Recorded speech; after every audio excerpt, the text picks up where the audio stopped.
નમસ્કાર મારા વહાલા વિદ્યાર્થી મિત્રો, મેથ્સ એન્ડ ઇંગ્લિશ યુટ્યુબ ચેનલમાં આપ સૌનું હાર્દિક સ્વાગત છે. વહાલા વિદ્યાર્થી મિત્રો, હજી સુધી તમે આપણી યુટ્યુબ ચેનલ મેથ્સ એન્ડ ઇંગ્લિશને સબસ્ક્રાઇબ ના કરી હોય તો જલ્દીથી જ સબસ્ક્રાઇબ કરો અને વિડીયોને લાઇક કરવાનું ભૂલશો નહીં. બાળકો, આજે આપણે ધોરણ 6 અંગ્રેજી વિષયમાં યુનિટ નંબર 2 મેનર્સ મેટરમાં લિસનિંગ સ્કિલમાં લિસન ગુડ, સ્પીક ગુડ પાઠનો અભ્યાસ કરીશું. સાથે સાથે તેનો ગુજરાતી અનુવાદ સમજીશું અને તેની એક્સરસાઇઝનું સોલ્યુશન કરીશું. Listen good, speak good. સારું સાંભળો, સારું બોલો. લિસન એટલે સાંભળવું, સ્પીક એટલે બોલવું અને ગુડ એટલે સારું.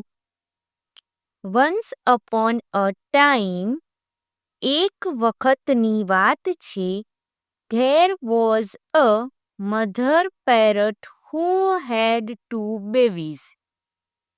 એક પોપટ માતા હતી અને તેને 2 બચ્ચા હતા. She went in search of food. તેણીની ખોરાકની શોધમાં ગઈ. A hunter found the babies in their nest and took them away in his net. Hunter એટલે શિકારી, નેસ્ટ એટલે માળો. એક શિકારીએ તેણીના બચ્ચાઓને તેના માળામાં શોધી કાઢ્યા અને પોતાની જાળમાં ફસાવી લીધા.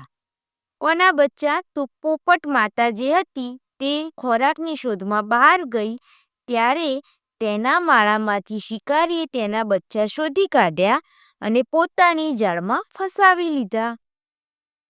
One of the baby parrots escaped the hunter's net and went into the house of an old man.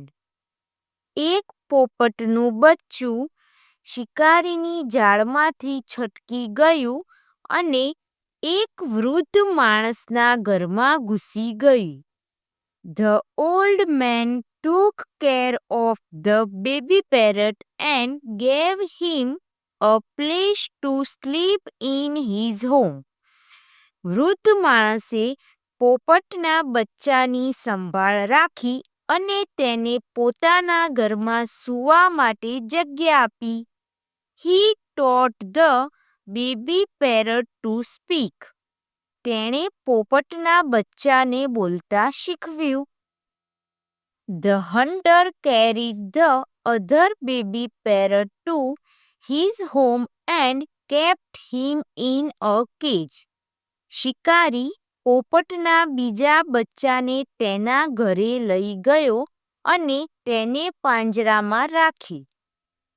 He also taught his parrot to speak. તેણે પોતાના પોપટને પણ બોલતા શીખવ્યું. One day, the king of the land came to the forest. એક દિવસ દેશનો રાજા જંગલમાં આવ્યો. He lost his way and came riding close to the hunter's home. તે રસ્તો ભૂલી ગયો અને શિકારીના ઘરના નજીકથી પસાર થતો હતો. As he came closer, he heard the parrot screaming. જેમ જેમ તે નજીક આવ્યો, તેણે પોપટની ચીસો સાંભળી. Here's a man on a horse. અહીં એક માણસ ઘોડા પર આવી રહ્યો છે. He is coming this way. આ તરફ આવી રહ્યો છે. Catch him, kill him, rob him. પકડી લો, મારી નાખો, લૂંટો. Don't let him get away. તેને છોડશો નહીં. આ શિકારી પાસે જે પોપટ હતો તેણે આ પ્રમાણે કીધું.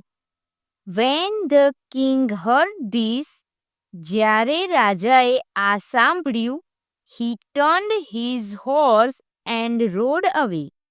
તે તરત જ ઘોડો વાળીને પાછો ફરી ગયો. After some time, he came to the old man's house.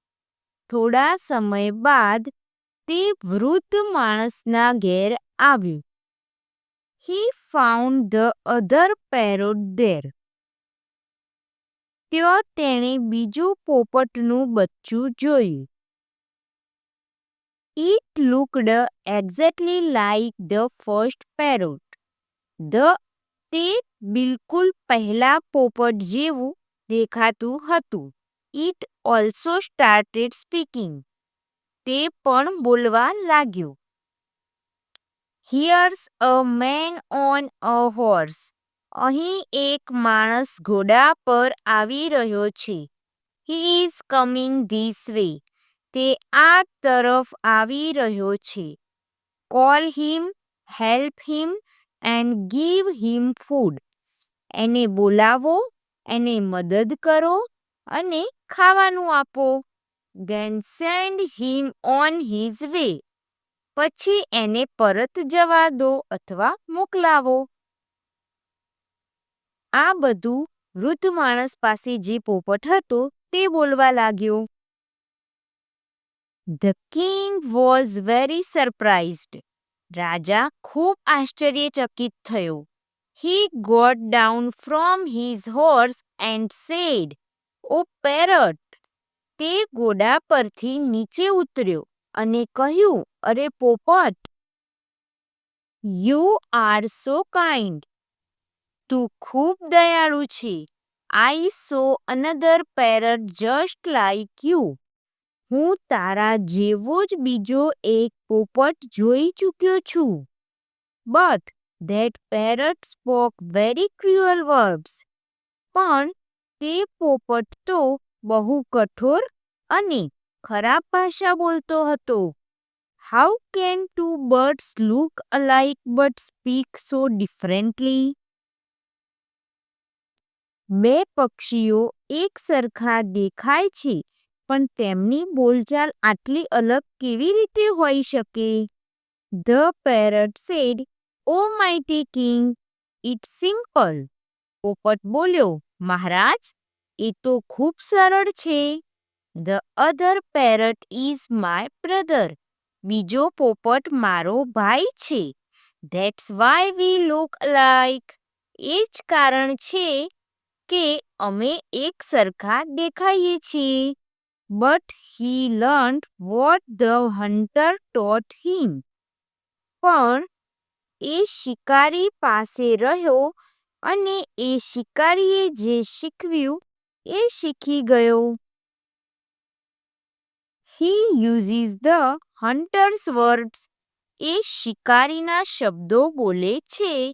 But my master is good and kind. પણ મારા માલિક દયાળુ અને સારા છે. He taught me to be good and kind. તેમણે મને સારા દયાળુ બનવાનું શીખવ્યું. The parrot continued. પોપટ એ આગળ કહ્યું, Our teachers tell us. અમારા શિક્ષક અમને શીખવે છે what we should be. આપણે શું હોવા જોઈએ અથવા આપણે કેવા હોવા જોઈએ. The hunter made my brother. મારા ભાઈને શિકારીએ બનાવ્યો એટલે કે શિકારીએ શીખવ્યું different from me. અને એ મારા કરતાં અલગ બની ગયો. હવે એક્સરસાઇઝનું સોલ્યુશન કરીશું. Find the meaning of the given words and make meaningful sentences. અહીં આપણને આપણે જે ઉપરોક્ત પાઠનો અભ્યાસ કર્યો તેના જ કેટલાક અંગ્રેજી શબ્દ આપ્યા છે તેના મિનિંગ લખવાના છે. હન્ટર એટલે શિકારી.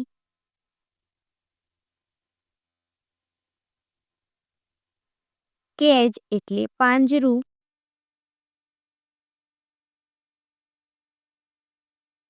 ફોરેસ્ટ એટલે જંગલ.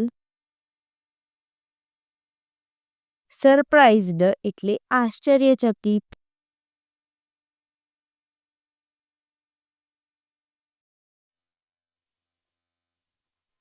માઇટી એટલે શક્તિશાળી.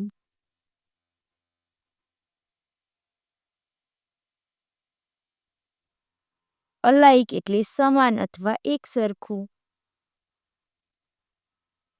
હવે મીનિંગ લખ્યા બાદ આપણે તેનું મીનિંગફુલ સેન્ટેન્સ બનાવવાનું છે. Meaningful sentence is hunter. The hunter caught the birds in his nest. Second, cage. The lion is walking in the cage. Third, forest. The lion is the king of the forest. Fourth, surprised. I was surprised to see my grandfather. Fifth, mighty. The mighty lion caught the tiny mouse. 6. Alike. Two birds look alike. Answer the questions. પ્રશ્ન 1. Where did the mother parrot go? જે પોપટ માતા હતી તે ક્યાં ગઈ હતી? The mother parrot went in search of food. ખોરાકની શોધમાં માતા પોપટ ગઈ હતી. Number 2. Who found the babies? જે પોપટના બચ્ચા હતા તેને કોણે શોધી કાઢ્યા હતા?